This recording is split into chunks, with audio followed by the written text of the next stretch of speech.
Voilà une résolution qui ne sert strictement à rien.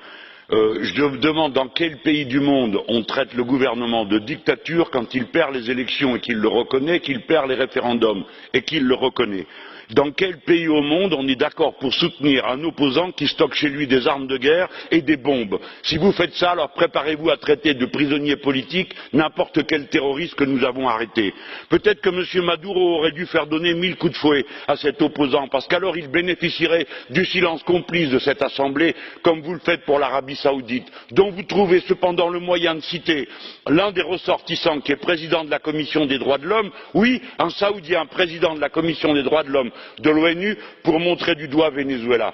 La vérité, c'est que vous ne vous occupez que de ceux qui défendent les pauvres pour les fustiger et les discriminer. La vérité, c'est que tout ceci participe à une entreprise de déstabilisation organisée par les États-Unis d'Amérique, qui font des coups d'État institutionnels comme ils l'ont fait au Guatemala, comme ils l'ont fait au Brésil, comme ils l'ont fait au Honduras, et que tout ceci n'est qu'un moment de propagande internationale de l'OTAN et des États-Unis d'Amérique. Ça ne vaut strictement rien, et je dis la colère de ceux qui aiment les gouvernements qui défendent les pauvres.